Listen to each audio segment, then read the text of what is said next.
deeply engaged in a good cause and do many things of their own free will. The thing that I'd like to encourage you on that point is the own free will. Make sure that when you work, you learn to look for things to do without being told. Figure out ways to make yourself productive to other people without having to be given necessarily direction to do so. Be a self-starter. Number 5, be organized. In the Doctrine and Covenants, the Lord said, organize yourselves and prepare every needful thing. When you go into my office at home, you'll notice that I counted last night, I have one set of filing cabinets with 27 drawers, another set with 12, and another set with 12. Drawers everywhere to organize all of my work and life products. Try and be organized because you'll be much more productive if you are. Number 6, be appreciative. I hope that you will be able to develop things which you deeply appreciate in this life. There are a couple things I appreciate. I appreciate great architecture. I love to see buildings that are beautifully built. I appreciate wonderful athletic contests and great music. You know that because I frequently quiz you on music by Bach, Beethoven, sometimes Katy Perry, Def Leppard, or the Backstreet Boys. Number 7, be honest. President Hinckley once shared a great story. The presiding bishopric received a note once that said, Dear Sir, I stole the enclosed ashtray from your hotel in 1965. After these many years, I want to apologize to you and ask for your forgiveness for my wrongdoing. Sincerely, and the person had enclosed a check for $26, $1 for each year he'd kept the ashtray.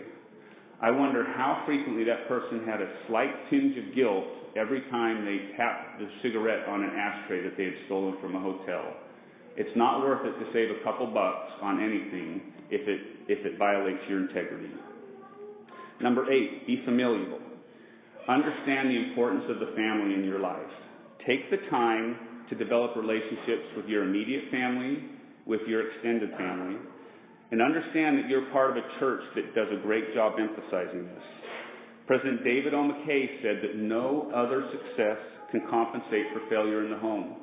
No matter what you do, if you fail in the family, you will have sadness in your life. Marriage also is happiness. Recent research shows that if there are two people, all other demographic characteristics the same, one is married and part of a family, and the other is not, the married person in the family will be 18 percentage points more likely to report great levels of happiness in their life. Be generous. It turns out there's great data on this too, which I'll share with you in a second. But the first thing that you can do to be generous is pay your tithing. The Lord asks us to give 10% to the church. Also, pay good fast offerings and donate to other causes and give of your time.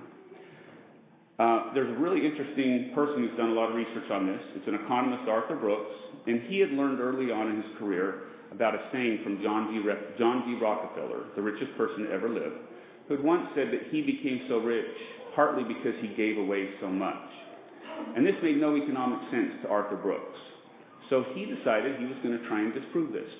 And in 2000, he, with some colleagues at Harvard University, collected information on 30,000 American families. And they did research, and I'm going to quote him. I got results that I couldn't understand. It doesn't make sense. It's like the hand of God or something on the economy. I couldn't believe it was true. What their research found is that they couldn't prove it was causation, but there was significant correlation between people who gave and then in the future did better economically.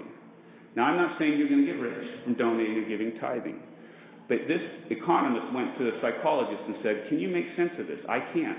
And the psychologist, friend of his, said, well, yeah, psychologists have known for 30 years that people who give end up doing better economically. He said, why? Well, because we've known that people who give tend to be significantly happier in their lives than people who don't. And when you are happy in your life, you are a much more productive employee, you make better decisions in your business, and you're more enjoyable to be around. Those are factors that lead to better economic performance. So give and give generously, and start with the law of the tithe. There's really no type of service and giving you can give that won't make you happier. In fact, psychologists have a saying called the giver's high.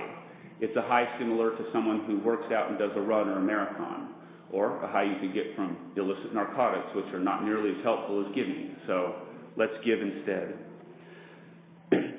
Number 10, be conservative. And by this I don't mean politically. I mean in your outlook on life. Understand that most things are the way they are because of long trial and error. So have respect for the institutions around you, including your church, your country. Number 11, be radical or revolutionary. Every once in a while, there will be something which you know a great deal about which does need to be changed, and feel free to change that. Number 12, be prayerful. Try and hold me accountable to helping you develop a prayerful life.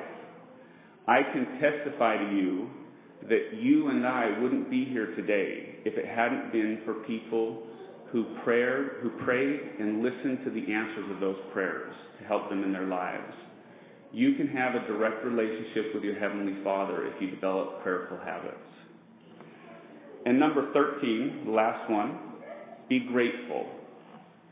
Gratefulness is an incredibly important habit in life. It leads, let me give you some data on this. People who are grateful, well, I'll back up on that. Be grateful. I'm going to give you 3 things to be grateful for. Number 1, be grateful that you were born now. You're born in the most wondrous age that the world has ever seen. In 1900, the average lifespan in America was 46 years. Today it is 78. You might live 30 years longer. You frequently borrow mine or your mom's iPhone, right? Watch videos on it. You today hold in your hand, when you hold that, a more powerful communication device than the President of the United States had at his disposal when I was born. In fact, another way to look at it, today you hold in your hand a more powerful communications device than the richest man in the world today does, because he has a Windows phone. In 1924, Calvin Coolidge Jr., the son of the President of the United States, played a game of tennis on the White House lawn. He developed a blister on his foot and died 10 days later from an infection that resulted from that blister. You, too, have developed twice similar blisters, and your mom and I have no concern about that because we live in an age when medicine can take care of infections like that. Be grateful that you're born today. Be grateful that you're born in the United States. This frees you from having to worry about invading armies, civil wars, the availability of food, general breakdown of your society. It also guarantees you, if you take it, a wonderful education and opportunity at the best universities in the world, and the opportunity to participate in democracy. And lastly, be grateful that you were born a Latter-day Saint. You will learn from this church that you're a daughter of God, and He has sent you here. You'll learn about your divine nature. And you're more likely to be happy. Research shows that those who attend church on a regular basis are 43% more likely to report significant levels of happiness in their life than those who do not. So continue your activity in this church. So brothers and sisters, I appreciate the opportunity to gather my thoughts today. I'm a little nervous. I didn't know that so many of my friends would take me up on the offer to come here, so I hope you gained something from my 15, 16 minutes of fame up here. I didn't know the bishop was going to have the stake president here as well, so this has probably been an object lesson to me in not emailing Brother McCune and offering to give a talk in church on Sunday. But I hope you've been able to gain something from this, and I hope that my daughters will hold me accountable to helping them become the people that I would like them to be. And these things I say in the name of Jesus Christ. Amen.